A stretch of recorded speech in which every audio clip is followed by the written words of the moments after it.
Longest running sports interview program in Ghana. Hello and welcome to the show.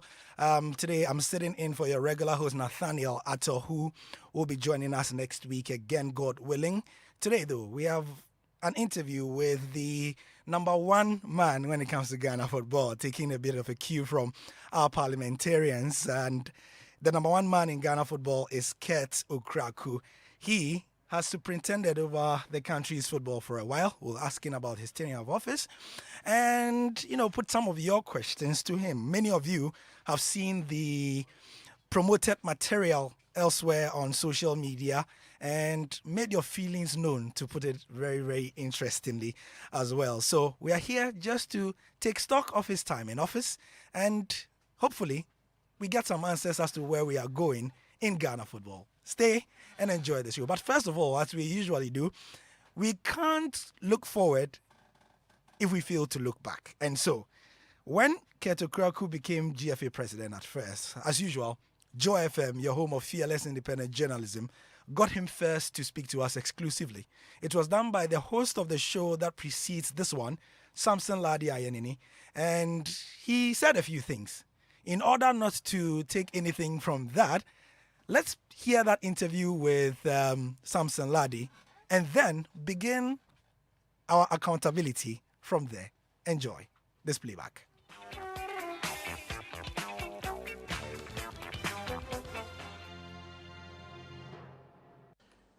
GFA President Kurt Okraku.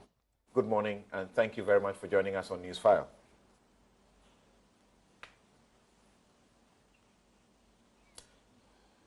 Hello, Kurt. Hi, good morning. Right. Thank you very much for making time to join us. I understand that you must be very tired. Yes, but 59 of the votes, you eventually, that's how you came tops. The President of the Republic, Nana Addo Dankwa Akufo-Addo, says that your victory is deserving and that you have the support of the football fraternity. How are you going to turn this support and the well wishes that you have, the goodwill that you have?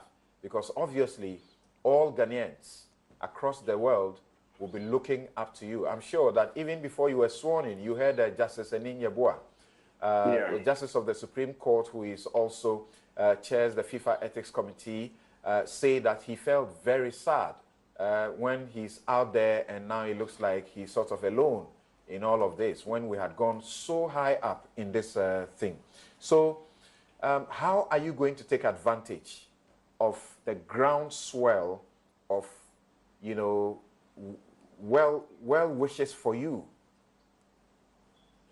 Well, first of all, let me say good morning to everybody. I think that the happenings of yesterday clearly gives all of us the momentum to ensure that we bring everybody concerned or connected to our industry together, and to ensure that we take our game to the level that it deserves.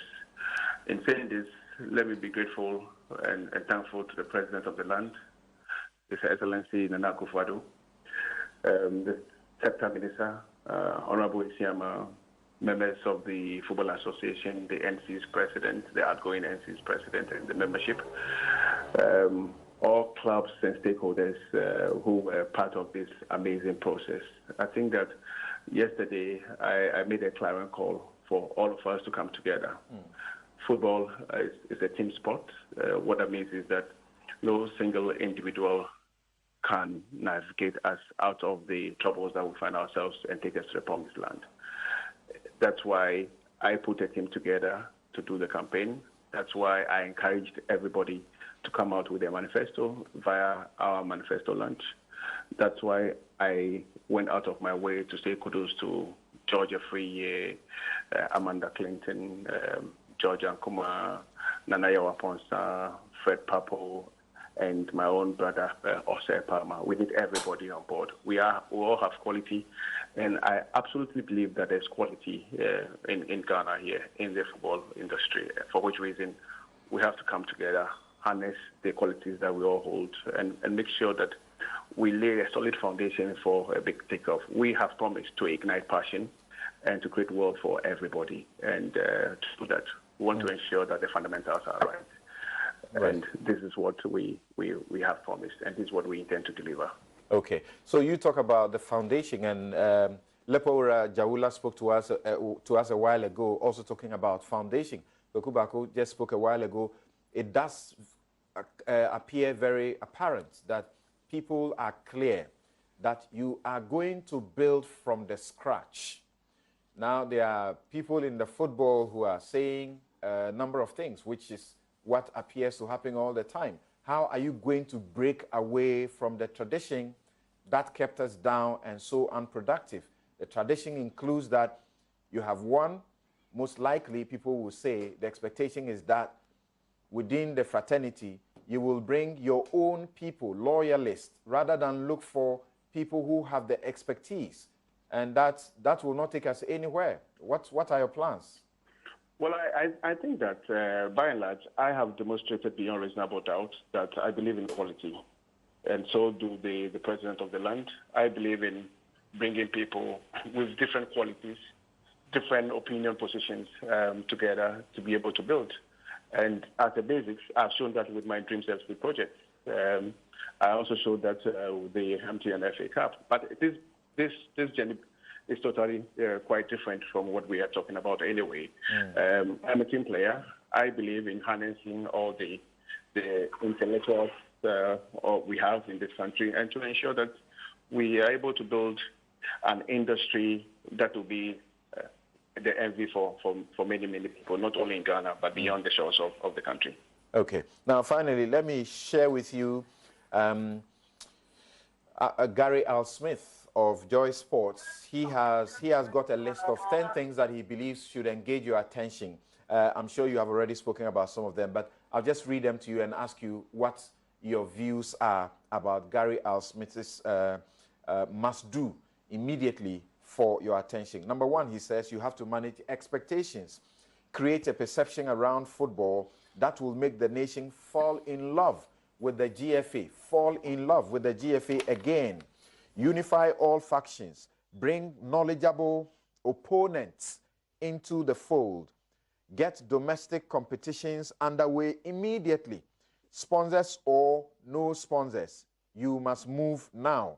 Conduct an integrity ethics training for players, referees, influential supporters groups, and the media. Number 5, formulate a strategy to engage the government on national teams to be clear on its duties and obligations.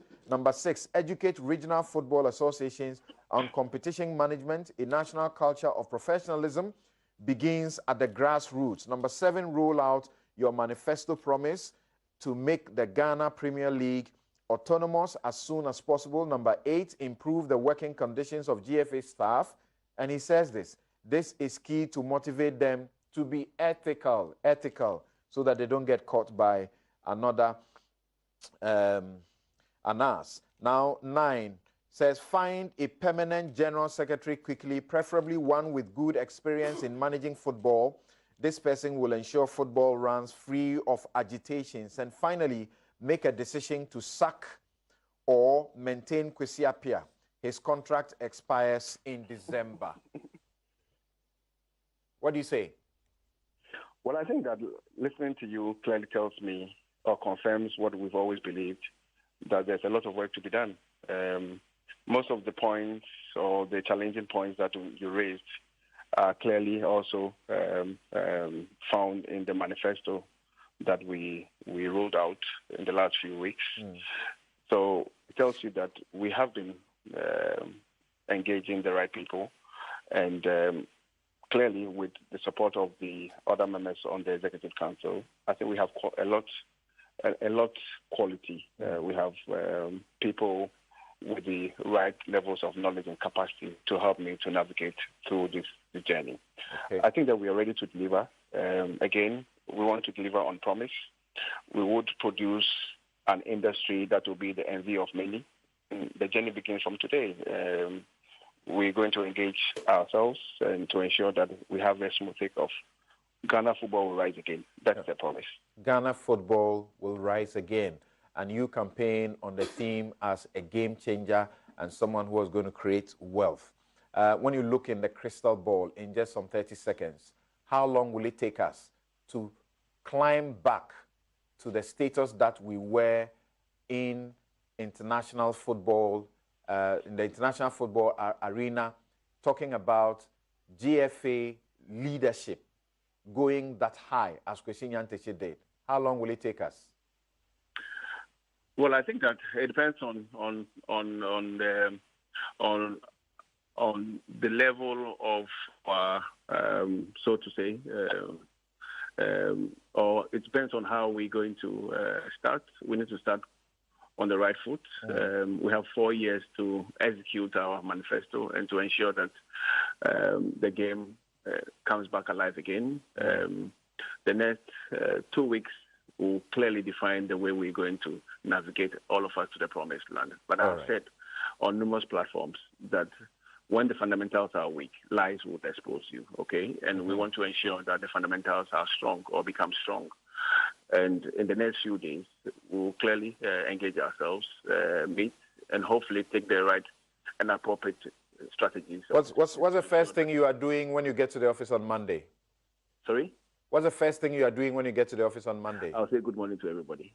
We assure the staff that we are in together. Okay.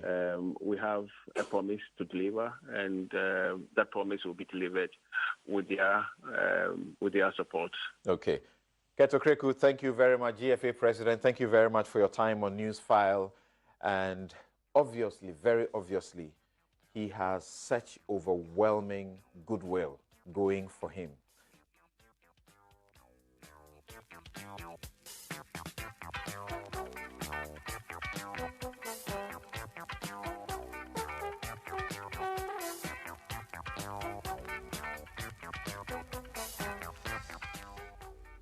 And yes, indeed, Joy 99.7 FM. If you are still tuned in, that was Keto Kreku, and that was Samson Ladi Ayenini. It was a recorded interview. If you didn't listen to the introduction, it wasn't a live interview. It was us taking you back before taking you forward. Ket, a day after, being given 59 votes at the elections and having promised a couple of things, was asked by the intrepid Samson Ladi a couple of things that he would have done or wanted to do. And he mentioned an article that I wrote, 10 things that I thought Ket should start. Now I'll tell you, when we got to about point 8 of this playback, Ket seated here said, oh, then I've got 9 over 10. Oh, that's what he said here in the studio. My name is Gary Al Smith, and I'm sitting in for Nathaniel Atto. And as you said to Samson Ladi in the interview, the first thing you will do when you go to the office that Monday was good morning to everybody. So me too. Good afternoon, Ket. Good afternoon, Gary. Good afternoon, Ghana.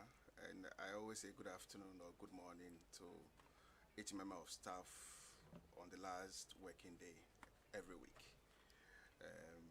So saying hello to everybody, it's always part of me. Now, interestingly, you listen to yourself speaking. I don't like playbacks of myself because I don't like my voice. Me, myself, I do not like my voice.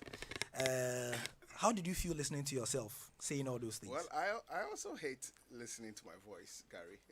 I think it's quite usual for those of us who sit on the other side or on this side of the world when we speak about sports journalism. However, I think that listening to that take, I'm kind of happy about what I heard. I think on the second day after the elections and what I said on that day and what that means today, I think that I feel quite excited. How would you rate yourself? I would not rate myself. I think that we have a 4-year tenure to deliver on promise. I think that there are very, very discerning people in Ghana to decipher between quality football or to decipher between truths and lies, to have a clear understanding of what the state of the sport was when we took office, and what the state of the sport is today, almost halfway in our tenure, and what the state of the sport will be, God willing, 4 years down the line, or let me say that at the end of our 4-year tenure. But I am very, very positive. I am very excited. I am full of energy, and I think that together we are doing a good job. What excites you most about your tenure of office so far? The belief that the football players have in my leadership, for which reason they offered me this opportunity to serve. The belief that I have a very, very hard-working staff at the Secretariat and across the 10 regions that believe in the vision. The belief that we have people who are able or are encouraged to speak their mind about what they think is not right. And they believe that I would always be the leader who would open my heart to pick up, in quote, the negatives, and to ensure that we strengthen the work or the very fundamentals that I've been speaking about from day one. You mentioned that one of the things that excites you is the fact that the football players give you the mandate to do this, to lead them. The football players are not too excited about the pitches on which they play. The coverage will come to that, but the pitches generally are terrible. It is something you said you were going to work on because it is where the bread is made and buttered. So I have said from day one that we need to fix the fundamentals. Yes. And we did identify what were fundamentally wrong, for which reason we began the process and, of course, encouraged every club investor to also turn our eyes at the fundamentals, okay? And one of the fundamentals, obviously, has to do with pitches. Everywhere in the world, pitches are challenged given the heavy loads of work and energy that are exerted on the pitches. In England, in Germany, in Spain, in France, in Azerbaijan, in South America, there are those times of the year that you say, what kind of pitch is this, okay? But we admit that we have problems with pitches. For which reason, if you remember, we set out a strategy of offering borehole facilities to clubs, yes, as one of a key strategy in improving competitions in this country, okay? Generally, I would say that at least at the Premier League level, all the games started on very good pitches. I'm saying this again. Generally, we started the current GPL season across all the 9 league centers, and the pitches at the time of start were in very, very good shape. It is also true that our poor maintenance culture has affected some of the pitches. It is also true that the lack of many, many quality pitches or quality stadia in this country affects access. Typical example, the National Wembley Accra Sports Stadium is being used by 5-6 football clubs, including our Premier League. Including our national team. Mm-hmm. Okay, so clearly, the load on the turf at Accra Sports Stadium is always heavy, and it will always affect quality. Okay, so yes, we started on a good note by way of the levels of the pitches that were passed to start the Premier League as a case study.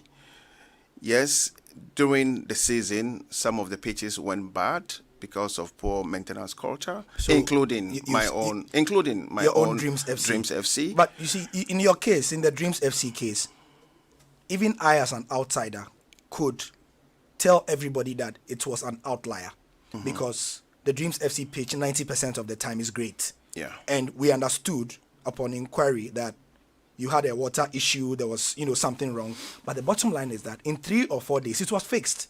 And since then, it has been in pristine condition. We can't say that for the other pitches around the country. So Dreams may be an exception. Yes. Okay, because at Dreams FC, we don't allow anybody access. So the turf is treated 7 days a week, so it will always be green. We don't even train on the pitch. We train on a different pitch. But that cannot be said with every football club in this country. Yes. Okay, you go to Sunyani Coronation Park. That's one of the best stadia facility in that region. We have loads of clubs in that region, and all of them all of them do use that pitch. Yeah. Clearly, the pitch will suffer. The pitch will not be in good health. Okay, I was reading an article from my colleague, the FA president of Morocco, who is saying that his country has 1,400 or 500 pitches. And it's not enough. It's not enough. And these are pitches that has been constructed by the government for use by the local people. And when I saw that, I was like, oh, okay, you are blessed. How many do we have here? Okay. And we have always believed that, and we still believe that we are a much stronger football nation than Morocco. We don't have the pitches. We don't have the facilities. Okay. So, yes, our bad maintenance culture has affected us unduly. But yes, we don't have enough playing pitches in this country. And it's important that we continue to work towards getting a lot more and getting very good pitches. Now, our idea of the borehole strategy is still in place. I have said that we've had very good engagement with FIFA. We've gotten very, very far in the process. I am very positive that soon the borehole strategy will be rolled out. And when it is done, it will be again the responsibility of club owners, club administrators to ensure that they apply the water that will be generated and the pitches will be properly kept. Otherwise, we'll always be where we are. You speak about pitches, and I have my own private thoughts that you are the head of the GFA, okay? But of course, pitches do not come. You don't construct pitches. No.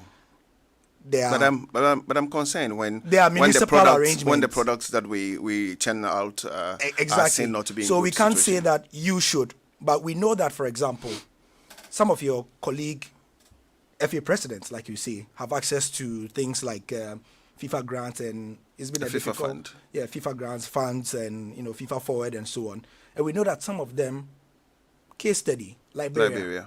I'm sure you know that was coming. Yeah. And for the benefit of listeners, Liberia announced a couple of days ago that they've used their allocation for some of the allocation. Yes, some of the allocation from FIFA to construct world-class, basically pram-prams, about 3. So, and it's one of the questions that has come up repeatedly. So when would you, as GFA president, I am ensure that you get that? Extremely happy that you've asked this question. Yes. Liberia is different from Ghana. Okay. The Liberia football industry is totally different from Ghana. The Liberian football ecosystem is different from Ghana. Okay? Let me give you a classic example. Look at the size of our Congress. And look at the size of the Liberian Congress. Okay? Basically, what I'm saying is that our priorities in Ghana or the priorities in Liberia may not necessarily be the same in Ghana. Okay. Now, you're talking about Liberia that has invested in 6 small-sided pitches, and 1 big-side pitch. 5 small-sided pitches. Small-sized pitches. Small-sized pitches, okay. And 6 and okay. 1 big one. Okay. Then obviously they invested in what we call here our pram. Okay. We inherited a pram property that was engulfed in a lot of challenges. Okay. As we speak, we are still heavily engaging the chiefs and people of Miocho for right documentations on the land. We don't have the papers on the land. And if you don't have titles to land, FIFA will not grant you the funding for you to invest in any project whatsoever. Okay? So as you speak, the FA, even though we have loads of plans for Pram Pram, we can't do any investment until we get the title documents saying that that land is owned by the Ghana Football Association. Beyond that, we're still struggling with the over 7 million, is it 7 million judgment debt that hangs around Pram Pram. Okay, so it is a totally different ballgame altogether. Liberia may have gotten land that was free from litigation, so they can immediately invest. We had made plans to invest in Pram Pram to ensure that we have even more pitches where our Black Stars can even train, etc., etc., to make the place a sports village, so to say. But it's not possible because of the underlying challenges that we have. So we can't compare our circumstances to any other country. Again, sorry, but Ghana is a much more bigger football country. Our ecosystem is different. Our needs are different. And most importantly, our challenges are different. You're still tuned in to Joy 99.7 FM. This interview is with Kurt Okraku, the president of the Ghana Football Association. We are here to take stock on what has been an interesting tenure of office for him so far. A lot of ups, but some downs as well. And we are inviting you as ever to let us know what you think. Many of you have been speaking to me on Twitter and Facebook, and so I'm going to be putting some of the questions to him. Also on WhatsApp, we are active. 055 1111997. 055 1111997. This show is till 2 p.m.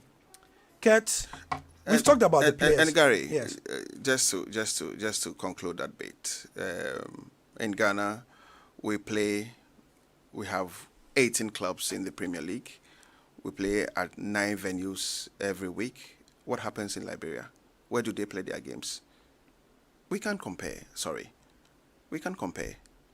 Okay, so there's no basis at all. So that's I remember 2 years ago when the then NC suggested that they wanted to play the Premier League games at 2 selected venues. Remember what happened in Ghana?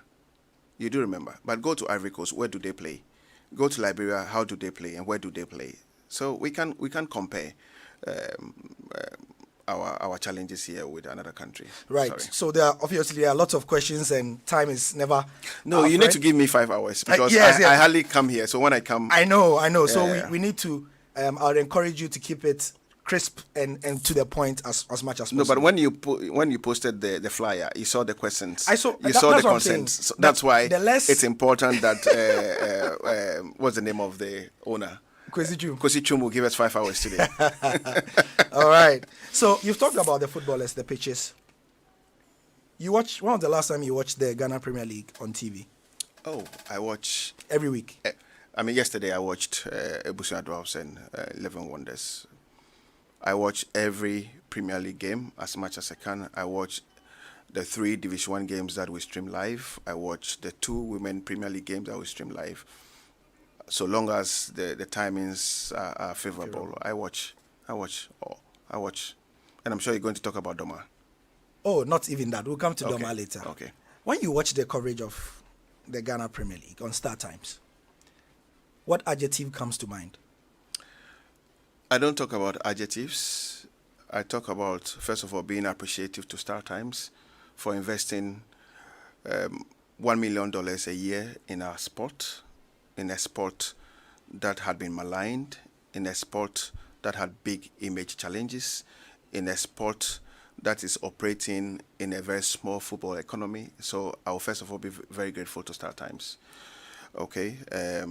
Now, operational challenges. Yes. I have seen. That's how you choose to call it. Yes, I have seen. Operational I have challenges. seen two teams cover Star Time games. One team delivering top quality coverage, and one team having challenges which remain unfixed.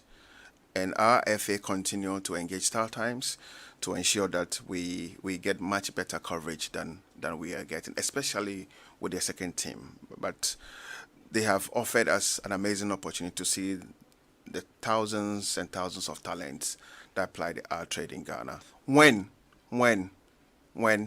most companies in Ghana fail or run away from investing in domestic football.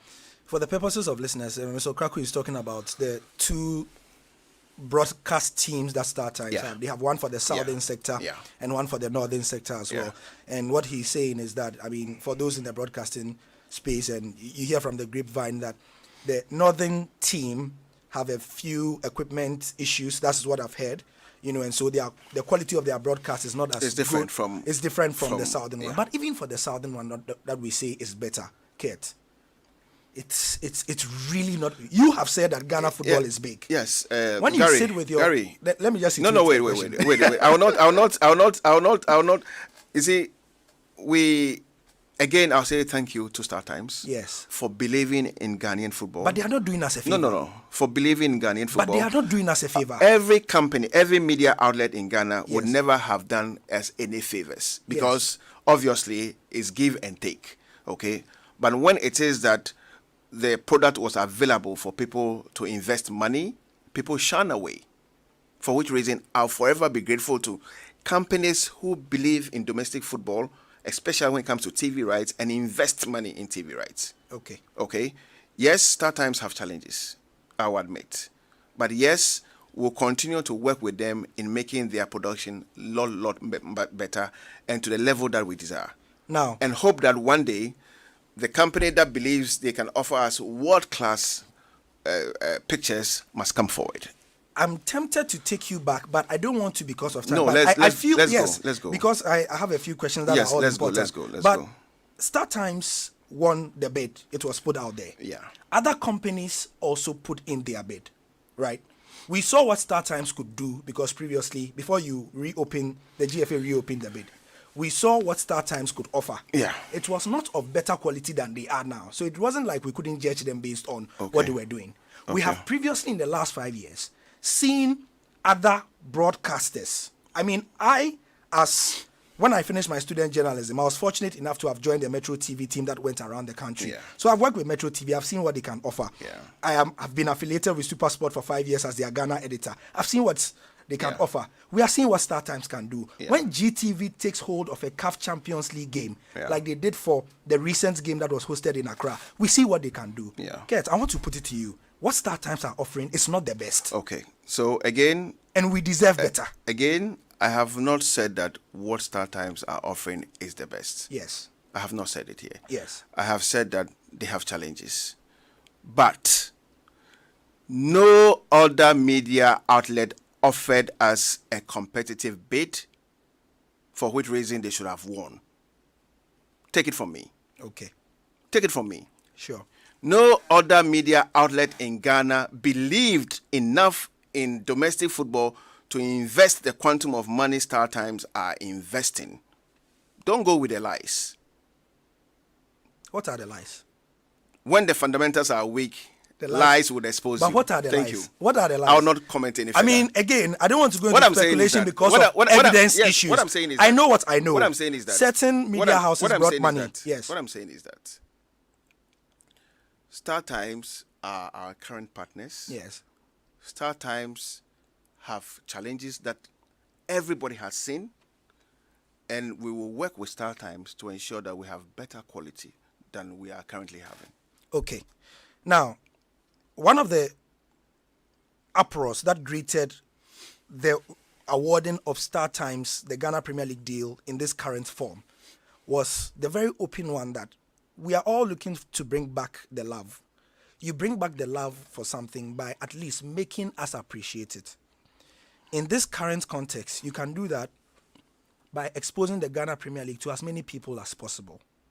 Star Times does not have the breadth of coverage that, for example, the national broadcaster has. In many jurisdictions, the national broadcaster, even FIFA and CAF, they are giving certain concessions because FIFA's slogan is for the game and for the world. We want it to be in as many homes as possible, no matter the commercial considerations. Why do we, up till now, regardless of what was given to StarTime, not say that GTV work with StarTimes to improve, one, the quality, and two, the reach of the Ghana Premier League, so that more people whose appetite has been whet, I have to admit, people like watching the Ghana Premier League for many reasons. Why haven't we given GTV, even if it is belated? Okay, so I refuse to pitch GTV against StarTimes in this discourse. No, I'm not pitching them. No. For the sake of the happenings of yesterday's, and I hope you would listen to me carefully. I refuse to pitch StarTimes against GTV or GTV against StarTimes for the sake of yesterday's. And I'll speak on this issue without making reference to any other TV network. Again, I will say what I have said here already. Our currently our partners in the production of live games, i.e. GPL, is not GTV or it's not multimedia or it's not any other company. Yes. It is StarTimes. Yes. For which reason we are staying with StarTimes. We'll work towards improving the production, and we pray that they will continue to invest 1 million a year and more. Is it belated? I know it's contractual, but I can tell you, and you know this, StarTimes have historically had a great relationship with GTV. I will not. A fantastic relationship with GTV. I will not again pitch the two companies. I'm not, and Kurt, I want to be fair to you here. I will not even mention the other name again on this show. But they are the national broadcaster. Yeah. Listen, Gary. Yes, I'm listening. I need to educate you a bit on this. Sure. Okay. Even at the FIFA level, it's not about the national broadcaster. It is not. Yes. Okay. In the times gone by, in the past, they would always ask the domestic MAs to work with the national broadcaster. The member associations. Yes.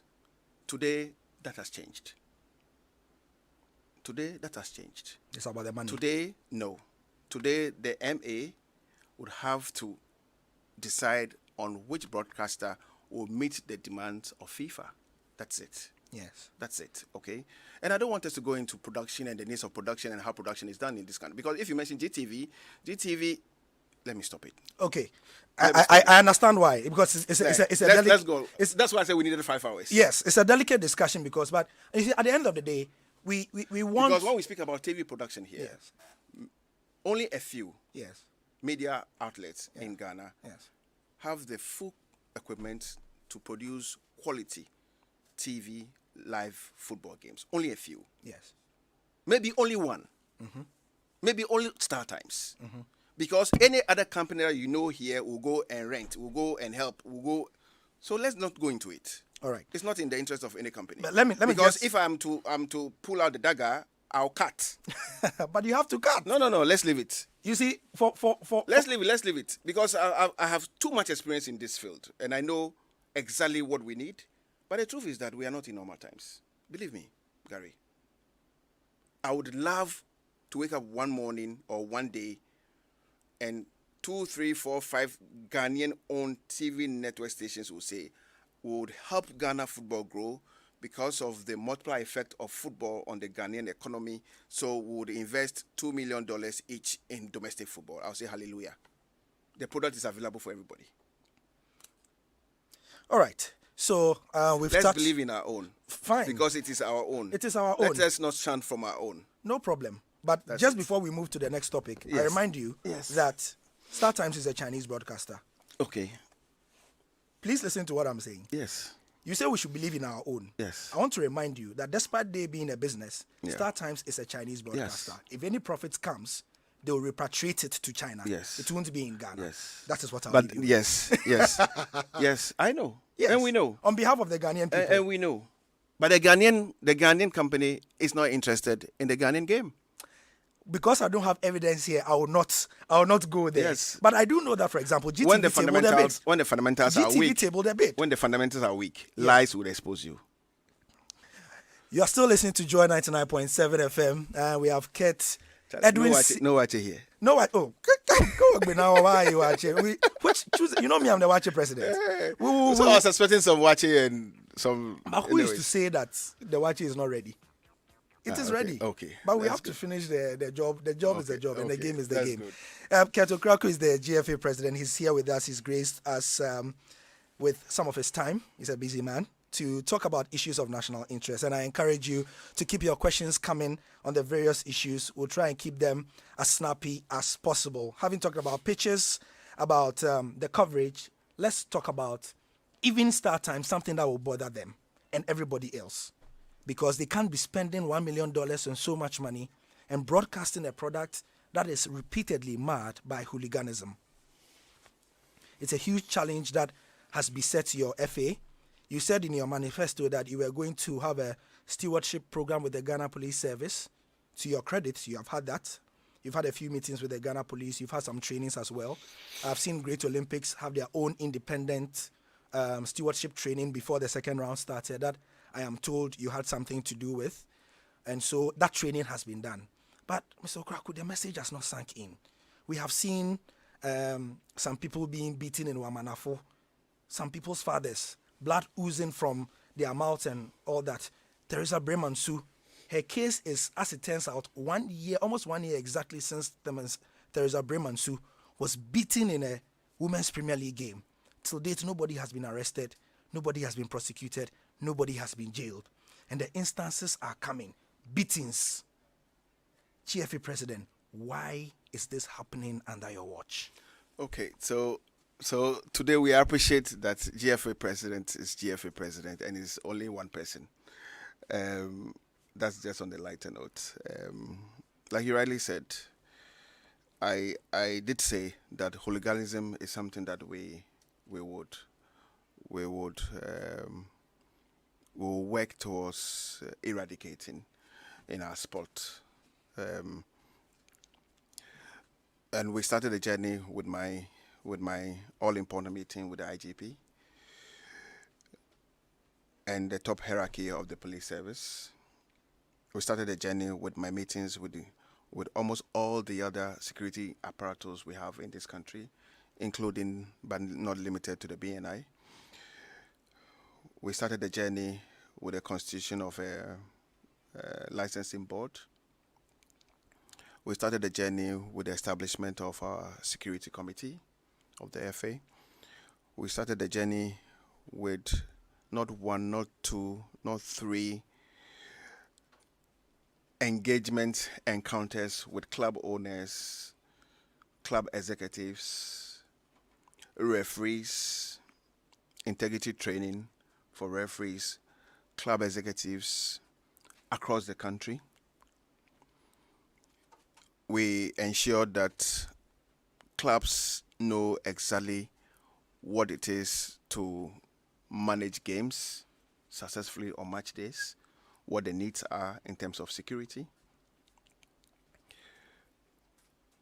But we cannot control the mindset of every individual in the world.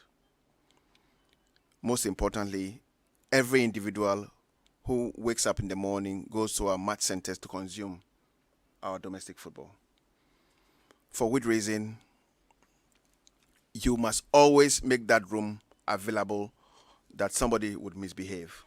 And when it is that people misbehave, people must be educated and must be made to go through the laid down processes within the football ecosystem, i.e. in seeking redress. I sit here and I wholeheartedly condemn hooliganism that has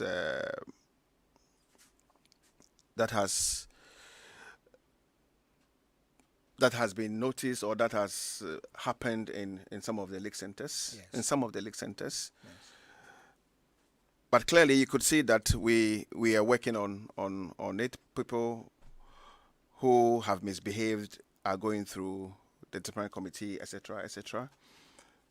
As I speak here today, I have a scheduled engagement with clubs, especially in Zone 1, in the Broward region and in the northern region beginning on Monday, because obviously we realize that punishment alone is not enough to eradicate hooliganism. Yes. It's important that we re-preach the gospel of respecting the rules and regulations of the sport, respecting the rights of match officials on match days, and continue to educate people on the rules of the game.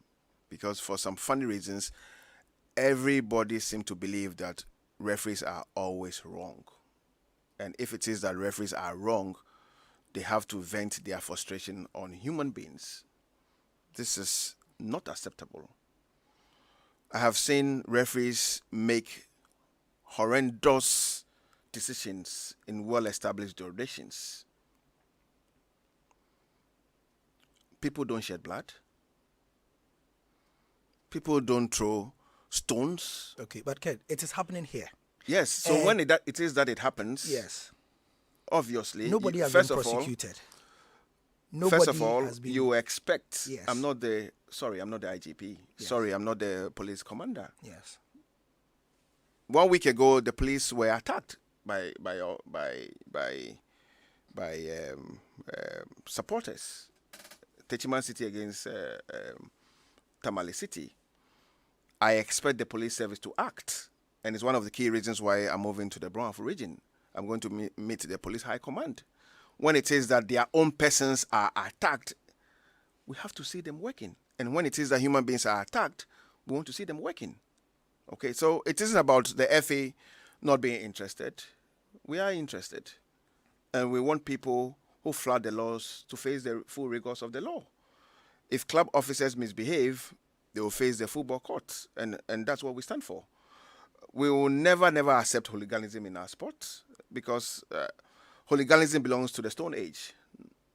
That's it. The easy cop-out is that, I'm not the IGP, so you don't have prosecutorial powers. Of course, I'm not the IGP. His officers are on the ground. And what we can do is to continuously remind them about the need for them to help the football system. There's nothing to show that the GFA is fighting this canker. What do they want to see? What have we not shown? We want. Let me tell you what I went through all the steps. Yes, but let me tell you what I want to see. Okay. You are in charge of the FA. Yeah. You organize the product. Yeah. It means then that at the very least, when games are going to start, you have people there that are under your employ, including the stewards that are coming, to ensure that one. I'll come to the COVID matter and why people are coming in without closed doors and all that. But the people in the communities know who do these things. Mm-hmm. And the football clubs, the people that you work with, they know these people. Mm-hmm.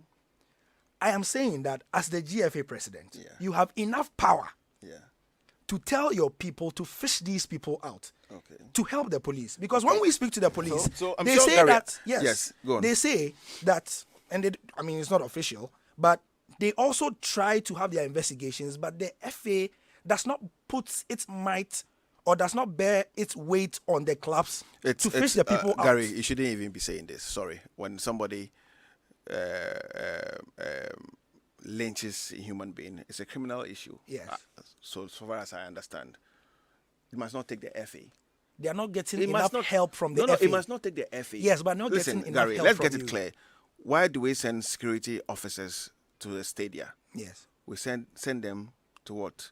To ensure that people respect the law. And if it is that people go against the law, it is their singular responsibility to effect arrests and to prosecute. So first of all, have you heard? You are sending enough policemen. Have you heard? You are saying you are sending enough. Have you heard? I'm listening. Have you heard Kurt Okraku go to any police station to say that, please don't prosecute somebody and let him go free? No. I'll be the last to do that. Kurt does not have to do that. No. And no FA from mainline FA will do that. Okay. Yes.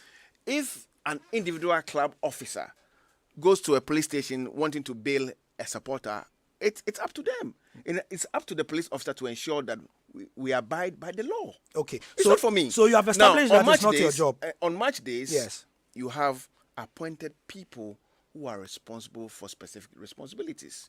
security, head of security, the match commissioner, the coordinator, or the referees. They are there to perform their responsibilities. It's not for me, the FA president, Yes. because I cannot be everywhere. No problem. But I can tell you what you can do. You can bulldoze, and I'm using the word bulldoze. In fact, dictatorial tendency like bulldoze. Yeah. Legislation to ensure that the measures that we use to punish clubs whose fans do this, which have not been enough, which is banning the venues. Samuel Eto'o said this week that the only way clubs around the world feel things is when you touch their pockets.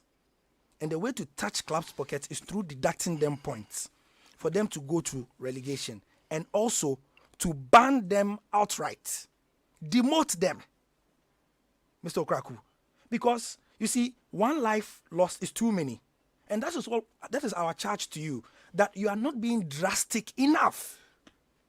If the police is not working, I yes. think that, Gary, we are operating within the laws of the Football Association. Oh. Sorry. When you manage football, you must go with the laws of the game. Okay? You can't do otherwise.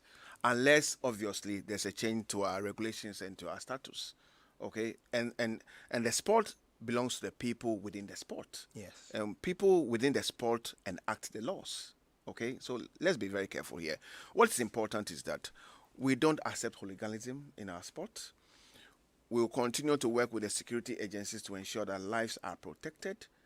And it's also important that individual clubs, club owners, club executives also take responsibility in the educational drive of our people, in the educational campaign of our people, to ensure that we educate our people to understand what football is about. Football is not about violence. Football is not about hatred. And football is not about only me winning. You go into a football game, you think you may have prepared very well, you will go and your team will not perform. You will go, your team will perform, and you will not get the desired result. You will go and the referee, in your opinion, was not good enough. It's not for you to determine whether he's good enough or not. It's not for you to lynch the referee. It is illegal. And we ought to take responsibility as club people to educate our fans, because it's inhuman. We can't behave the way we have behaved. And it's the reason why I have said here already that on Monday I will be in the Brunham region. I'm engaging all key stakeholders. I'm not going alone. I'm going with the vice chairman of the security committee. I'm going with the referees chairman. I'm going with a rep from the Premier League committee, with a rep from the Division 1 League committee. We'll be working with the RFA in the two regions to ensure that, look, we'll bring everybody in line, because we are going off track. Sorry. Still tuning to Joy 99.7 FM. A couple of questions coming in on our WhatsApp line. I've read a few of them off Twitter. This says, Gary, ask Kurt Okraku, why is the GFA struggling to find a lead sponsor for the Ghana Premier League? I'm Samuel. This one, please go back. Let's look at the other questions. Good afternoon, Gary. Please ask your guest for me. What are the plans of the FA making sure that our league will be more attractive and patronized? That's a general question. Joseph Ajiman, Community 9.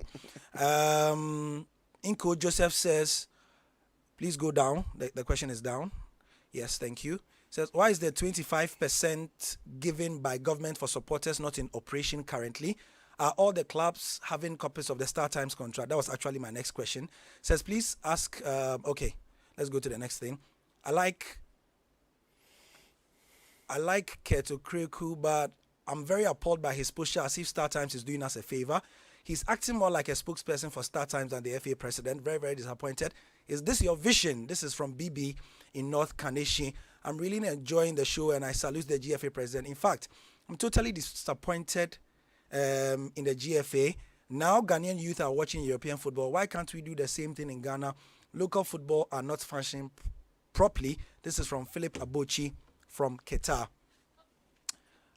Ho is not too far from Accra, and I believe any clubs that will have made Ho their home ground can make more revenue in terms of gate procedures. Why do we have so many footballing clubs playing in Accra? This one says, Gary, good show, Kurt. Did Kurt say such substandard live matches on Star Times as operational challenges? I'm really saddened today. He should go and watch the quality of broadcast on the Nigerian League. Even I watch that for free on mpfl.tv. Godwin from North Kanishi sent that one in. Good day to you, Gary, and to my senior Phobian. I must congratulate him for the tremendous feat he has struck so far, inspiring in spite of the numerous challenges, including COVID. My disappointment, however, has been with the collapse to the Black Stars. The seeming agency collapse is becoming a problem from Lucas in Accra. We'll touch on that as well. Kurt, before we go to the national team, we spent some time on the Ghana Premier League. Yeah. We'll talk more about, about 19 match Premier days, League. but where's the Star Times contract in relation to the club seen it? Have the club seen the Star Times contract? Every club in the Premier League is fully aware of the content of the Star Times deal. The content wholly discussed with all stakeholders. We all know the values. There's no club executive who is ignorant about what the Star Times deal involves. And there's no ambiguity at all about the relationship between the Star Times and the Football Association. Kotoko famously had an issue with the GFA earlier this season about the Star Times contract. And they were not happy about the terms and about some of the things that were done. How was that resolved? And I don't think it's an issue for discussion. If it was not resolved, you would have heard the voice of Kotoko again. so how was that resolved? Normal way of resolving issues. But the game is for the people. It's when a member of the FA asks questions, you answer the questions. Okay, Kotoko asked for clarification. Kotoko were engaged, and that was the end of it. Okay, every member of the FA, especially GPA clubs, have no problems about Star Times. The issues we have has to do with regular flow of money. That's what we're concerned about, and that's one of our biggest challenges. Cameramen and other staff who film Ghana Premier League Division 1 games, Division 1 for example, they've been paid only for 4 match days out of the 15 or so, and they've not been paid. Just as an aside, when is the money coming? Because we know that some deductions were made. I can't answer when and how monies will be paid. When we speak about management of the Premier League or Division 1 league or our leagues, when we speak about the cost, it doesn't only involve cameramen, okay? When we speak about the cost variables, we talk about, obviously, amongst others, payment to referees, payment to venue media officers, payment to cameramen, payment to security operatives, etc., etc. And what we started to do is to pay everybody in batches. So we started with the first five games. Yeah. We have done the next set, which is the next 5 games. Payments have been effected. So everybody in that ecosystem will receive payments at the same time. And then after the second batch, the third batch will also be paid. I mean, if you speak to the main actors, perhaps this has been the best they've had since they started working as cameramen, as match officials for our various leagues, where the monies are paid even before the end of the league season. Okay, so our envision is to ensure that monies will be paid on weekly basis. That's the envision, and we will continue to work on that. Like I said, we paid the first 5. We have paid again the next 5, and all of them should be receiving money around this time. So that's sorted. My last thing. Even in this very, very difficult and challenging period, when you're laughing. There's no money. I know. There's no money everywhere. I know. There's no money everywhere. Not only in Ghana, beyond the shores of Ghana, contracts are being cancelled, left, right. Yeah. But we have paid our match officials up to match day 10. This is a plus for this football association. Not only the referees, venue media officers, match commissioners, For Premier League, for Division 1, for Women's Premier League, you're talking about in excess of $100,000. It's not easy. Lest I am accused of, only badgering you, and to commend you on a couple of things. I personally like the fact No, that I prefer where we are. Yeah, sure. The lines but we you are see, treading when on. you Because- sit here, because you you're don't speaking for the sit- people. You know what I Exactly, mean? and So- not everybody has complaints. Some have commendations. So it's my job to balance. No, it they as are well. already enjoying it. So don't worry. Some have commendations because, the Catch Them Young initiative, which was to unearth referees, because the end game for you and your administration is that you want to see Ghanaian referees at the topmost level. It's already bearing fruit because we are seeing some of our referees, getting into top competitions and all that. And for example, in the Ghana Super Clash that we saw Yao Bless. There's a picture of him when he actually was first unearthed, and it was compared side by side with him refereeing the biggest game in Ghanaian football calendar. So that's a plus for you. I think that your engagement with certain stakeholders has received. We've had loads of positives, loads. I know. I am mentioning When just a we few. speak about capacity building, I think it's been unprecedented. Okay, already we've had one round throughout the 10 regions of Ghana. Yes. Throughout the 10 regions of Ghana, we've had for the Premier League clubs, we've had for Division 1 clubs, we've had for Women Premier League clubs, we've had for referees. For referees have had 2 sessions of training this year. Yeah. Before the start of the Which season, is, to be fair, unprecedented. and at the halfway line, they've had integrity training. Okay, we are distributing footballs to our clubs. We're improving on IT infrastructure via the FIFA Forward money. We've had a fully functional Tenka Directorate, which is unprecedented. We've had a fully functional National Secretariat, i.e. the new departments that we created, the National Teams Department, the Marketing Department, the HR Department, the Finance Department has been enhanced, the Competition Department has been set up and working very, very well. Go to the Secretariat and you'll feel that, yes, something is happening, okay?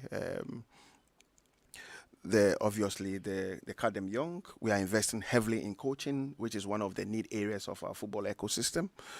As you speak now, we're going to have the License D taken off in Tamale beginning on Monday.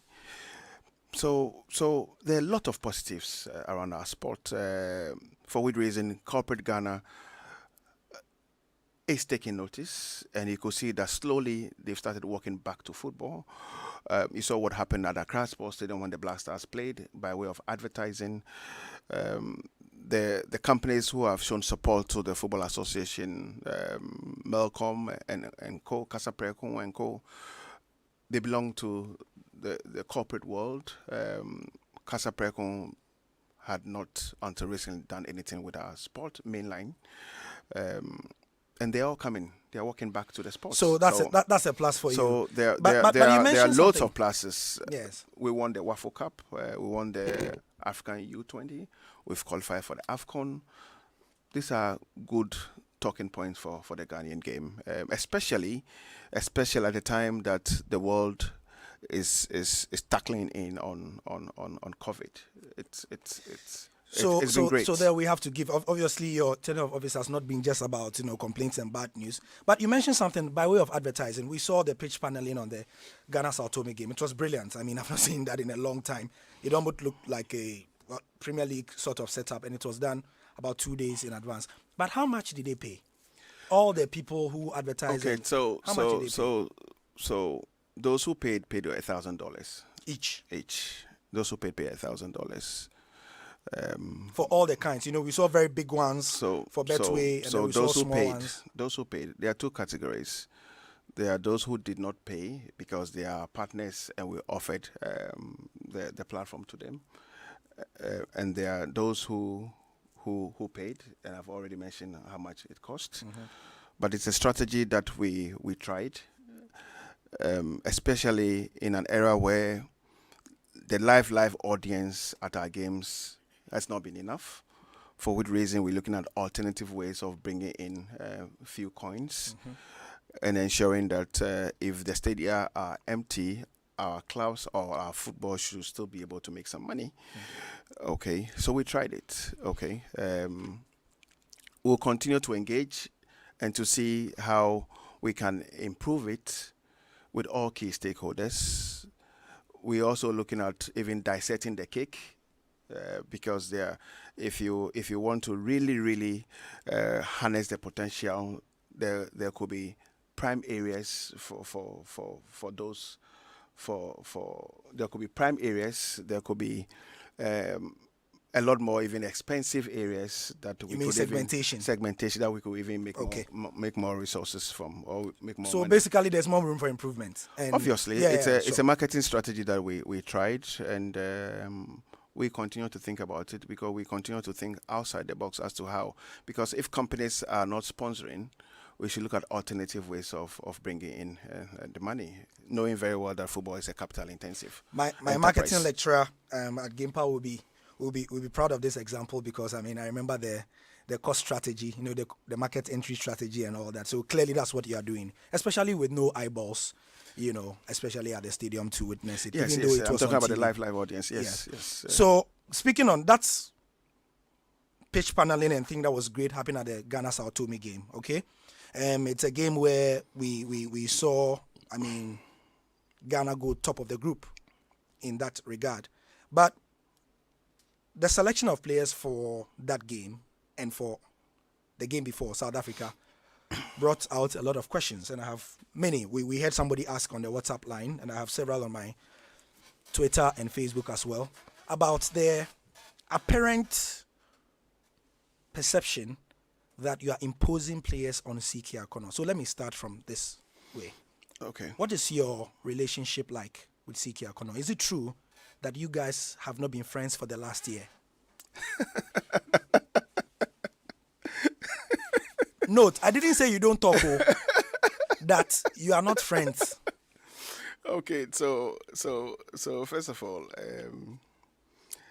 it's very interesting when people create headlines and preach the headlines. Okay, CK Akono was appointed by the executive committee that I lead. At the executive committee level, if I don't believe in a certain way, I would always convince and give my colleagues enough reasons why we should change our way. We, the executive committee, appoint our technical men for all our national teams, including Charles Akono. For which reason, if Charles is today the head coach of Ghana, it is because we believe in him and we work towards supporting him to ensure that we win that target of envy. So when I sit back and I hear stories, it's at times I'm so happy. So he's your friend? If he's not my friend, then he's not a friend of the Football Association. He's our friend. In multimedia, we have a culture that says we don't have to be friends to get the job done. So that is probably what you are doing. No, we are friends. There's nothing wrong. Do you trust CK Akono's judgment as Black Stars coach? If we don't, he will not be there. Do you trust him? If we don't, he will not be there. Do you subject his collapse to editing? Collapse for all national teams go through processes, and these people must understand. Gone were those days where one person will wake up one day and there's a collapse. It will never happen again. So when the coach and his team would work with the technical directorate to pick up a squad. And if they are convinced about the squad, they need to go and convince the management committee of the team about the squad. Finally, there would always be a meeting. Some I may attend, or any other person that I pick to attend, And when we have a consensus, the squad is announced by the head trainer. This is a system that is administered everywhere in the world, not in Ghana. There's nowhere that one single individual makes collapse. So what you are saying is that CK Akono does not, when we see list of Black Stars players coming the list out, has gone through a process. so it is not totally CK's preferred. The list has gone through a process, and it's the responsibility of the head coach to convince everybody along the line why Gary is coming and why Kurt is coming and why Azerbaijan is not coming. So if CK says, I want Gary to be in the team, but the technical team made up of the technical director and everybody else, If the coach wants the player, the Yes. player comes. the player comes. The player comes. So at what point can a player be dropped when CK has said, I want this player? Okay, so for example, the coach says, I want Gary. Yes. Gary has, let's say, 3 yellow cards. Gary cannot come, Yes. as an example. Yes. Okay. The coach says he wants a player. The player maybe has other issues. Okay? Other issues. Let's say disciplinary issues. The player cannot come. Okay. Okay? And it will be the responsibility of the team, if this is noticed, to bring it to the fore of the coach. Okay? But if the coach needs a player, the player will come. So yes or no question. Do you impose players on CK Akono? Nobody imposes players on CK Akono. You have not imposed Nobody. any players. Nobody. So what we heard about Nobody. CK telling my colleague journalists that certain players in this last Black Stars call-up were not there because of him. Okay. So I have not heard CK speak to this, and I doubt CK will say to anybody that somebody is imposing players, because nobody imposes players on Charles Akono. Okay. We will not hear anywhere. Let me repeat myself again. Yes. I doubt if CK has said anywhere during his tenure as coach of the Black Stars that somebody is imposing players on him. I doubt it. And I have not heard this. And I don't want to believe it, because nobody imposes players on any coach in Ghana. Under 20, AFCON, we won. Kudos to you and your management team. The team was accused for a long time, especially when we weren't doing well. Obviously, when you succeed in Ghana, when you succeed, nobody talks. It's normal. It's normal. It's normal. It's normal. But the team was widely believed to be heavily populated with Kurt Okraku approved material. That is to say, members of the Kurt Okraku Football Empire. You have 5 clubs in Ghana. Dreams FC, or players affiliated to Kurt Okraku and Dreams FC. Okay, so it's totally wrong. Before I became the president of the FA, my players always represented Ghana when they are called up. In the last U20 before, the very bad one, that's U20, Yeah. Dreams FC had 4 players in the squad. I was not the FA president. In this victorious team, I had 3 players in the squad, and 3 of the very best. Yes, it's true. I am a big investor in football. I'm sure we also have 2, 3, 4, 5 big investors in the game. It's normal. But so long as I work in the football industry, football players are only selected from the football industry. And if it is that a Dreams FC player is good, a Dreams FC player will be selected. Yeah. If it is that an All Blacks player is good, the player from All Blacks will be selected. If it is that there's a good player in Yendi and is good, the player will be selected. At the end, the team that represented Ghana was very competitive. They dominated West Africa. They dominated Africa. And they are all Ghanaians. Dominated is quite a stretch, Yes, Mr. Bre- you no- won the trophies on both occasions, but you didn't dominate. No! Look. Slow down. No, wait. Jose Mourinho will tell you. Yes. Go into the Guinness Books of Records. Go and see which names you find there. Yes. Okay? Yes. You may have 110 millions why you think, what is the end vision of football, especially in competition? Oh, yeah. It's trophy. Yes. So forget it. Even if I win one game and I get the trophy, I'm the champion. But you know, teams like Hassan Kotoko, for example, they say that, that's what. But we want to see beautiful football. Teams like Look, Real Madrid have I'm saying sacked that coaches for less. beautiful football is not in the Guinness Book of Records. Sorry, Gary. When you sit here and start to read the records, the history, you don't read about the team that played the most flamboyant football. You say those who won. You read about those who won and those who made the headlines, those who scored the goals. And Ghana dominated WAFO. So you want to win, that's all. Ghana dominated WAFO. Uh-huh. Ghana dominated Africa. We are the current African champions. We have qualified for the African Nations Cup. I am proud. Speaking of winning, we have not won the AFCON almost 40 years, Charlie. Charlie, no busy. It be problem. No busy. The last time you met the sports minister, he said you should go and win the AFCON. What did you tell him? Waka.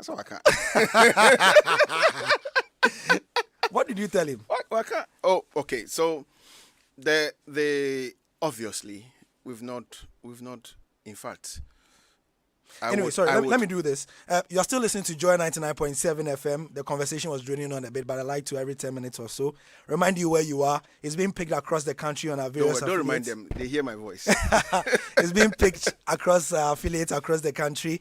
And this is Kurt Okraku, the GFA president, speaking to us about a myriad of issues. Unfortunately, we don't have too much time. We have to open the phone lines in about 10 minutes. Constitution has granted it. Charlie, I wish they could give us an extension. But yeah, so please go ahead. What did you tell the sports minister about ending the AFCON?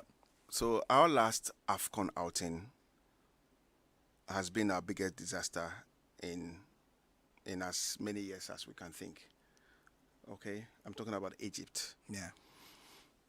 And I am sure that every Ghanaian would want to quickly forget about the happenings in Egypt. 40 years down the line, we're still looking for the Midas touch.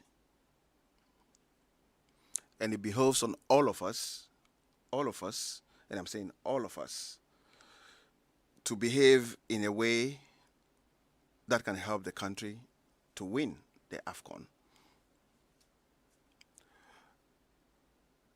The minister, just like the president of the land, just like Mr. Kurt E.S. Okraku, is interested or want to see Ghana win the AFCON. For which reason, as a football association, we have to do whatever it takes. And whatever it takes here includes, but not limited to, our technical team being up to speed with tactics, with selection of the intangible assets, the FA making sure that all the logistics that they need are available, the government also ensuring that all the logistics and whatever the team is needed are available, and hopefully the technical team will be able to give us the winning formula. We should be going to the AFCON very, very positive, okay? And I think that if indeed we want every Ghanaian to follow the team with their heart and minds, we have to start from our first engagement in June. Mm-hmm. In June, we play our first 2 World Cup qualifiers. And we have to ensure that we play well. We don't need June, July performances. You know what I mean by June, July I know, June, July performances. Okay. We need to ensure that we play well. A very Ghanaian expression. We need to ensure that we are very competitive so that we'll carry the entire nation along into the AFCON in January. This is important. This is the clarion call from the Minister, Honorable Mustafa Yusuf. This is the clarion call from the President, and this is the clarion call from my good self. And Ghanaians. And Ghanaians. We speak on behalf of Ghanaians, okay? The AFCON is so dear to our hearts, and we must give this nation hope that we have a team that is competitive, a team that will fight for the strip, and a team that will shed their last blood to ensure that Ghana wins the AFCON trophy. I will not give anything away for this. Now, speaking of the sports minister, I mean, one of the cornerstones of your manifesto, which I followed quite keenly, was to build a working relationship improved because of our previous experience with the government stakeholders, that's the ministry, the presidency, and all that. I mean, a bird whispered to me that you and the current minister have had a hot beginning. You know, some things were said in that meeting. You know, you didn't see eye to eye on a couple of things. Can you shed some light on that? Is that true? No, it's not true. It's not true, eh? No. Honorable Mustafa Yusuf, we engage a lot. We are blessed to have a new chief director for the sports ministry. Yeah. We've met 2-3 times already. I think that the honorable minister very much wants sporting federations under the ministry to thrive well. He wants Ghana to be at the World Cup when we speak about football. He wants Ghana to win the AFCON. And to win, obviously, is no child's play. We need to take all the tough decisions. We need to find the logistics. We need to find the financial support. We need to find the right personnel. And like I have said from day one, no football association can be successful internationally if we don't have a very, very good working relationship with the government represented by the sports minister. And already, Honorable Mustafa Yusuf has shown the way. Yeah. Outstanding bonuses of our Blasters has been cleared. It's a big plus. It's a big, big plus, and I say kudos to him. For the recent games? Yeah, for the recent games, okay. How much has been cleared. It's $5,000 per player. For the recent games. The promised package from the president of the land has been delivered. This is a big statement by the government. And I am very proud of this. And I'm very proud of the immediate achievement of our sector minister, because he has worked overnight to ensure that these promises have been delivered. First to the Black Stars team, and then to our victorious under-20 team. I say kudos to him. Perhaps I would want to say he's one of my best friends. And this is the way to grow our sport. Okay. Boating Kojo Michael, and I think that we should be about 4 minutes from opening the phone lines. I've also been told that from my head of news, that we can take the 5 minutes for the news headlines at 2, so we'll go to 2:05 instead of 2 o'clock. Thank you, Fifi Kumsin. Couple of questions, and then I think we should be able to open the phone lines by now. To earlier the better. 0302-216-541, 0302-216-541. The phone lines are open, and we are still taking your WhatsApp comments. 055-1111-997, 055-1111-997. Kindly ask Mr. Okraku if indeed the GFA has signed a partnership deal with the Qatar Football Federation. Yes, that's true. An official statement was released a couple of weeks ago to that effect. He says, I'm asking this because Qatar Football Federation is yet to announce this on any of their media channels. No, I saw it as well. So, but granted, they have not announced. Yeah. It still doesn't negate what we have made public in a way. But we have a relationship with Qatar. But for COVID, I'm sure that either they would have been here or would have been there. Yeah. We also have similar relationship with Morocco. And you would see that the Morocco one has been quite good, eh? How many already of our national teams have played with Morocco because of that partnership? Oh, well, I've even lost count. And as you speak now, I'm working with them on beach soccer, which is key. Nice one. We're working on capacity building for our beach soccer coaches, for our beach soccer coach, and to improve on, because they are very good with beach soccer, and beach soccer being one of our newbies, there's a need for us to place a bit more premium on okay. them. All right. So we'll go to the phone line. Let me read you a couple of messages first, and then we get our first caller. Please ask him what they are doing about the terrible pitches in the leagues. We have done that. Marina Costaman Kale. Osei Yamoa says Ket has nothing to offer. Abdul Rauf Mobila says, asking why the GFA is imposing players on national team coaches in all levels. Edward Owari says, Mr. Okraku won't tell us his truth. and yet he says don't go with the lies. Can't I listen to that? Yeah. He says yeah. you won't tell us your truth, but you're also telling us not to go with the lies. Because he thinks that what he knows is the truth, and he doesn't want to accept what I'm saying to him as the truth. Okay, Ajen says, please ask him what they are doing about hooliganism that has been touched on. Officer Samponsa says he'll rate you 3%. Philippa Champon says you are not doing as well as Kwesi Nyantechi. And Nana JB Apia says, ask him about COVID as well. Okay, after we take our first round of phone calls, I'll ask him about COVID and how it has affected him. Hello, good afternoon, and welcome to Joy Sports Link. Your name and where are you calling from, please? Hello, good afternoon, Gary. My name is Nee, calling from Achimota. Hi, Nee. I'm good. And good afternoon to our president, too. Mine is quick. I mean, I wasn't really comfortable with how he answered the question on the collapse, because the perception is real. The perception, especially in relation to players pro Dreams FC and players from his side, is out there. And so I think it should be a bit specific. And if possible, you can mention specific players. There are rumors out there of players who were invited and the coach alleged that he didn't even know anything about the collapse. Those are what we want him to but he shouldn't give open answers to some of those questions. So, Nee, specific instances. Nee, can you hear me, please? Hello, Nee. Oh. So he comes across as somebody. I'm sure he missed some part of the conversation that we've had. Nees are one of our more regular. Yes. So I'm sure if he had listened to the entire interview, he would have gotten some answers to what he said. I don't know which Dreams FC players, but honestly, I'm lost as to why Dreams FC players must suffer because I'm the FA president. I mean, Dreams FC players were invited to the Blasters because they were good or they are good.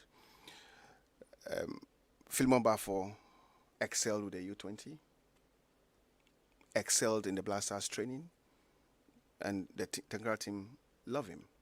Okay, next caller, Kat. Okay. I mean, we know where you're going with this. Let's allow the people for whom we are here to have a crack of the discussion. Hello, good afternoon. Welcome to the Joy Sports Link. Yeah, good afternoon, Gary. I hope you're doing well. Yes, please. I suppose you want to ask Mr. President a question? Yeah, this is Ajman Joseph from tonight, man.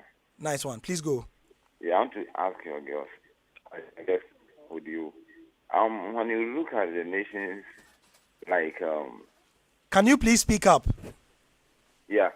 When you compare our league and our football to that of the Tunisia, Algeria, Cameroon, Cote d'Ivoire, and other countries who are, doing great, better. And sometimes they even want to buy some of our players for a bigger margin of amount of money.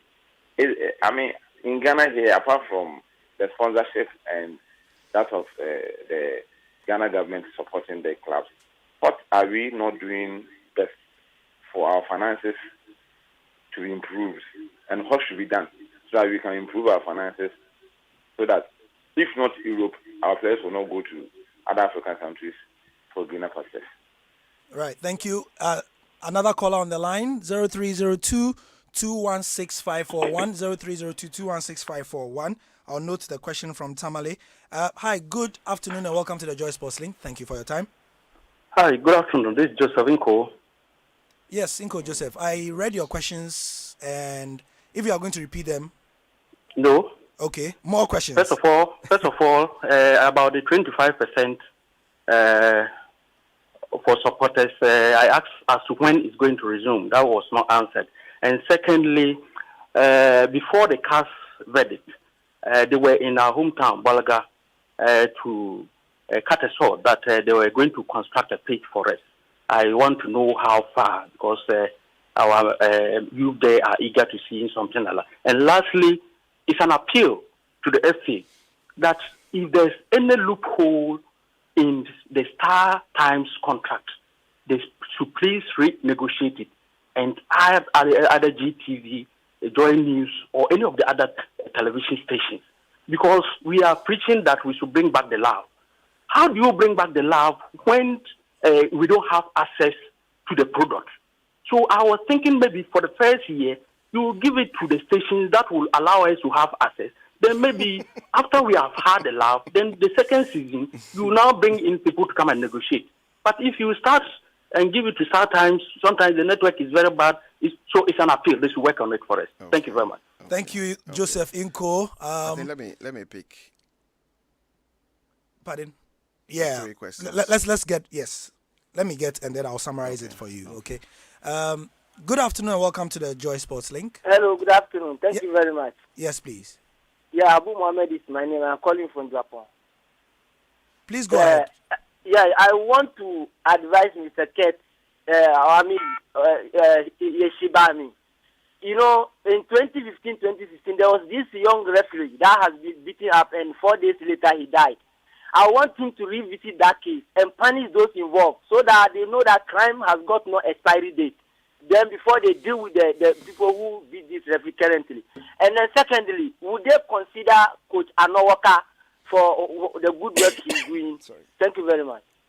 Thank you. And again, so that it's not repetitive, we have asked Kurt about hooliganism and beatings and all that, and he's saying that he's not a policeman. You know, so I didn't. Gary, don't push that. No, to be a he headline. doesn't No. prosecute. If you're not careful, that should be a headline, and especially when Muftau is sitting here, he will just quote me out of context and mislead people. No. I take exception to that. Muftau is fond of doing that, so I didn't say that.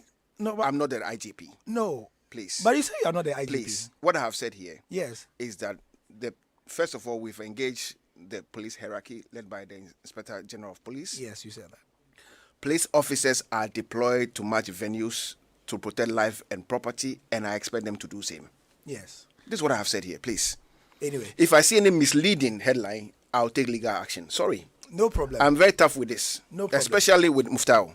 No problem. Mufta is one of my hardest working staff. Yeah, okay. As one of our guys, and he's giving me a signal. I will what do you call it? I'll defend him any day. Okay. Yes, please. Okay. I have not said that because I'm the IGP. No problem. Don't misquote me.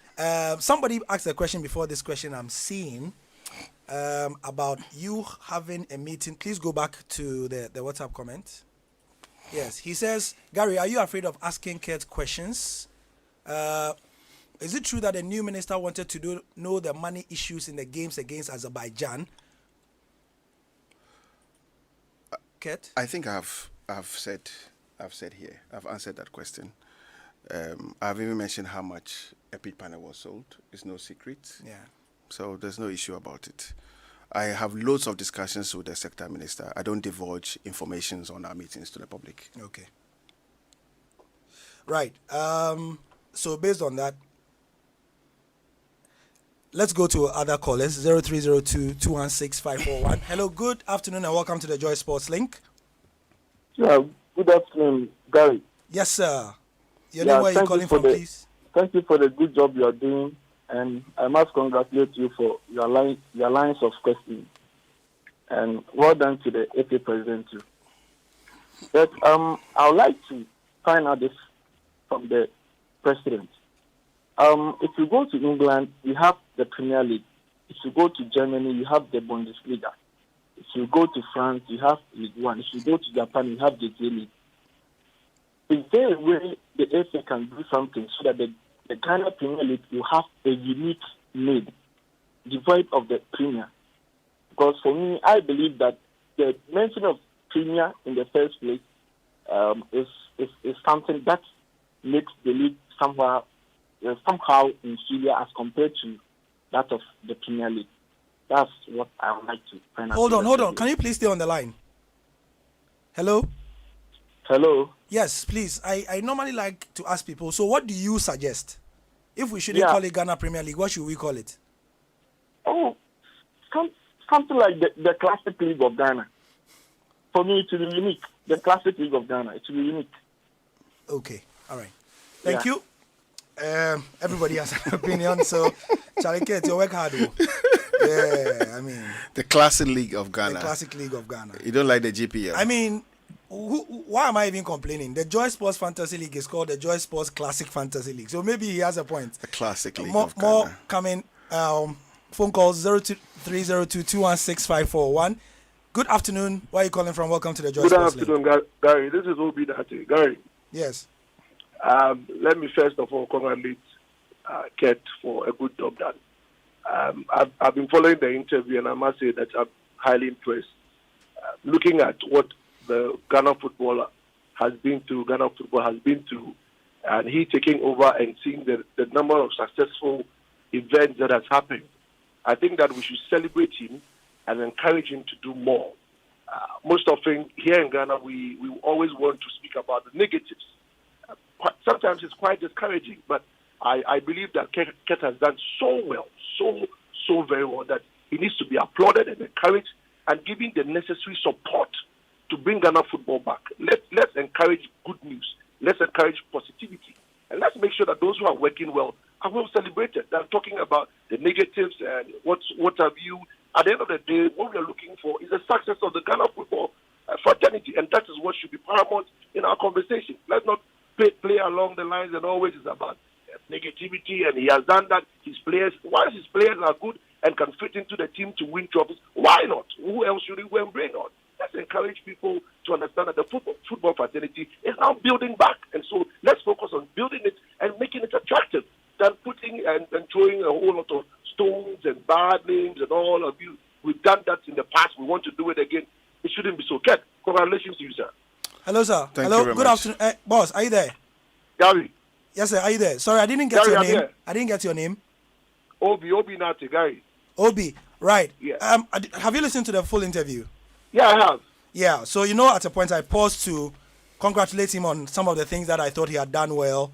And Absolutely. yes, but our job is one of verification. And for somebody as powerful as he is, occasionally, this is like a Q1 review. We are in April, Good. So the Q1 review, usually, even me, when I'm doing Q1 review, we did one a couple of weeks ago, my bosses will not really talk about the positive. They will, Gary, you have done well. But they'll hammer on the other ones that are not good. You know what I mean? Yes, because we but want to like do I'm saying, better. Let's also engage in encouraging. When you talk about the positives, the person gets a broader mindset to do more. But when he hits on the negatives overly, meanwhile, and look at this. Look at what Kurt has done. Compare his good parts to the negative side.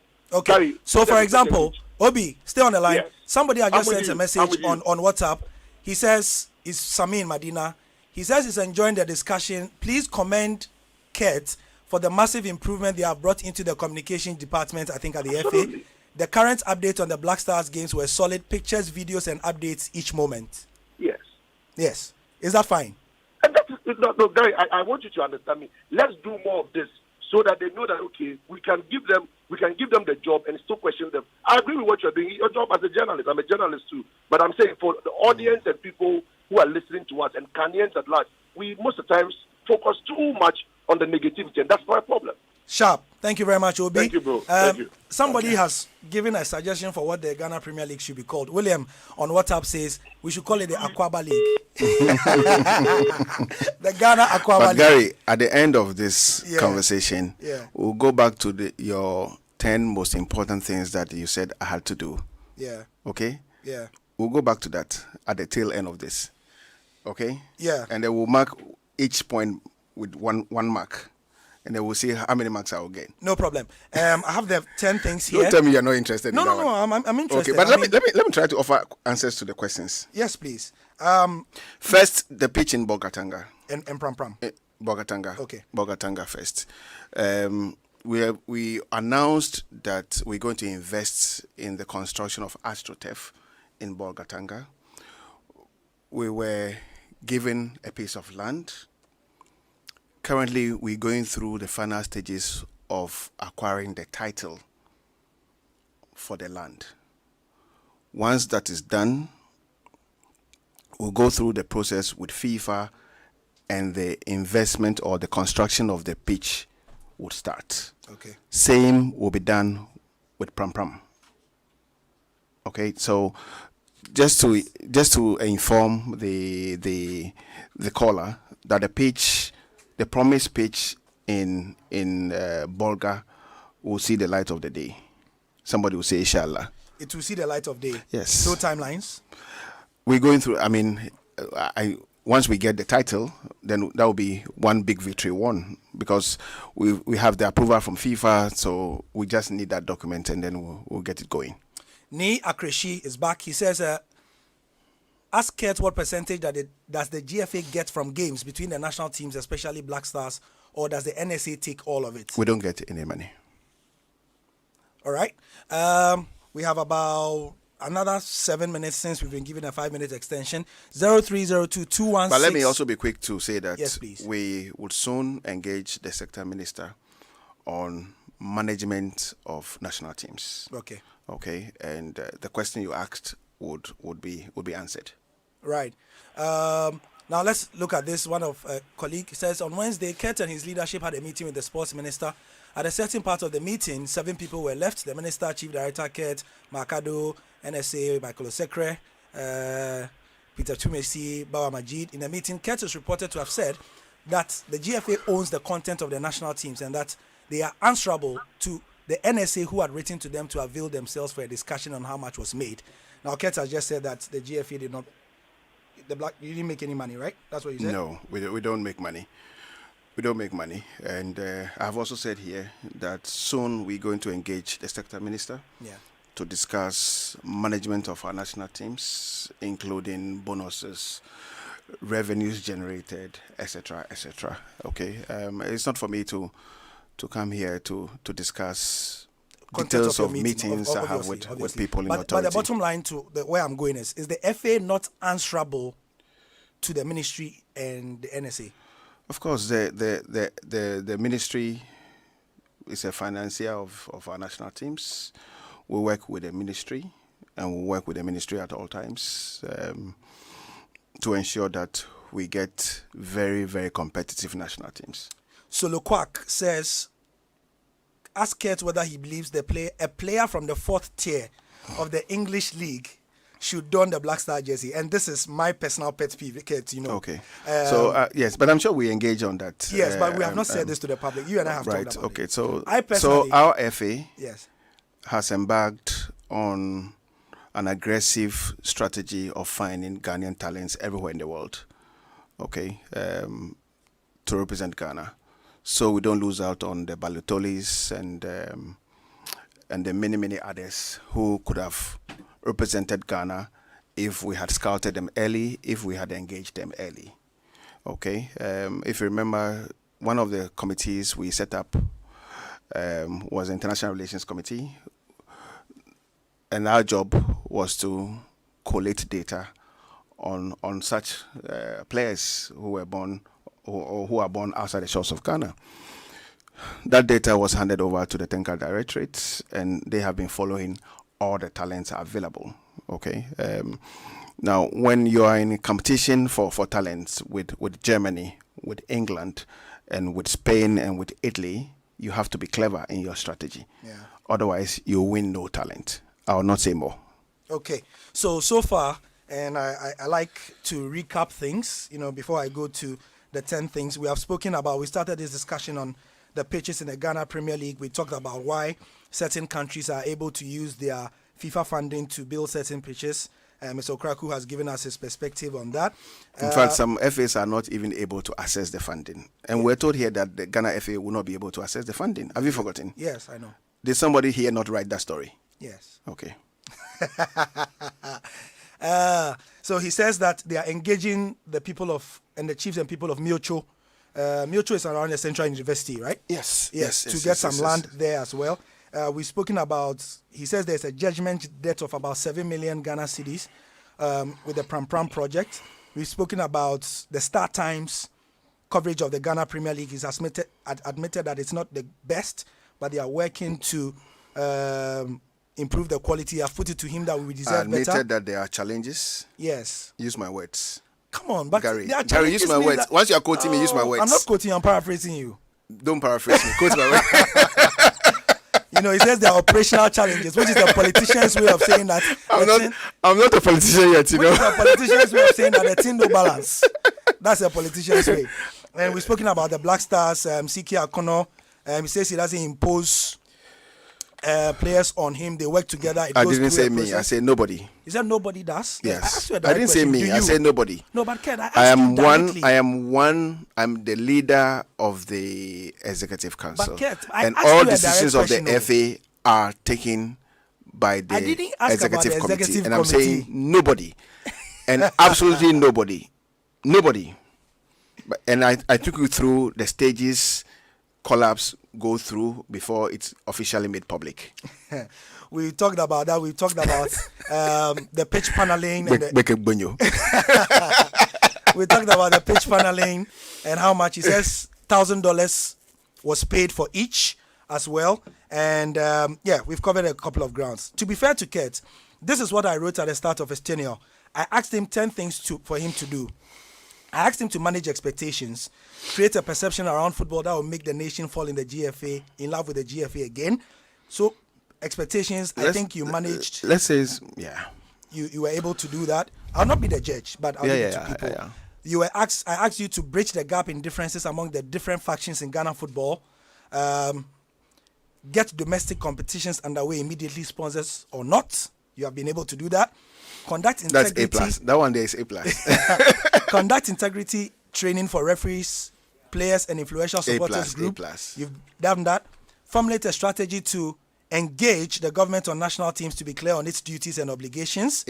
You've done that. Educate RFAs on competition management. You've done that.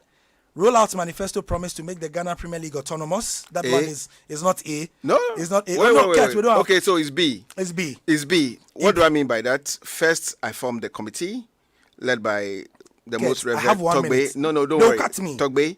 They cannot cut this show. Don't worry. They'll cut it. Togbe, Afede, and they have submitted their report.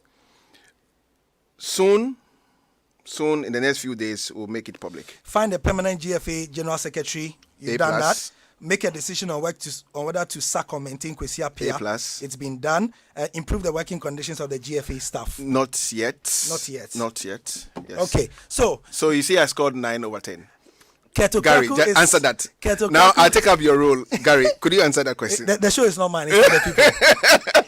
Keto Kraku is the president of the Ghana Football Association. Kweku from Laboni, he has answered the question about beach soccer. So if please go to our Facebook page and get to that point, you can get it as well. I've asked every question that some of the questions on my Facebook page were repeated, so I've put them together and asked them as well. We thank you greatly for taking time out of your schedule to come here to account to the people of Ghana. You could have chosen to do it on your own GFA platform, but you've chosen to be here. And on behalf of the Joy Sports team who produced this, thank you very much. Next is Showbiz A to Z, and we can continue this discussion. Showbiz A to Z. We have several guests lined up for you, including a top 10 from today. We are going to have discussions on the media content and the thing with Yabwedua Ebuafo, about the whole spiritualist thing that are airing on TV. And they should take them off. The GFA president says they should take them off. Yep. Quote me, take them off. Okay, my entertainment producer says you should talk on it. Take them off. That's my position. I don't want my kids to watch those things on TV. Really? I don't want. But your kids are not in Ghana. But they can access it everywhere. They can access it everywhere. Okay, in case they come to Ghana, you don't want them to watch it. I don't want to see, in fact, I don't want to see it on TV. So and I'll plead with Nana Ado, our president, to take them off. The NCSA is not their job. He must take them off. The Skilling our NMC kids is not their job as influencing our kids badly. They must take them off. Okay, so please expect that discussion with our Showbiz A to Z team. Now, the Kaswa Boy Meda will be, on the discussion, because the question will be, has the media failed to help in shaping up the society? We look at the 3 Music Awards 2021, the winners, the acts, the hosts, the sets, the comparisons, and more. The Socrates Safo and his people came out to say that they are going to start pre-screening content that goes on TV. We will talk about that. My new track is coming up, so be ready. Your new entertainment, what? My new track. As in song? Song, yes. Title. All right. It's coming. So the host for it's called Muftao. Will be the title is Muftao. Lexis Bale today, and that is how we wrap up on the show. My name is Gary Alsmith, sitting in for Nathaniel Ato. He will be back next week. Thank you, everybody, for your custom and your attention. Thank you. Have a good day and enjoy the rest of our programs here on Joy 99.7 FM. The numbers have finally turned into names. Names of people we know, names of people we love.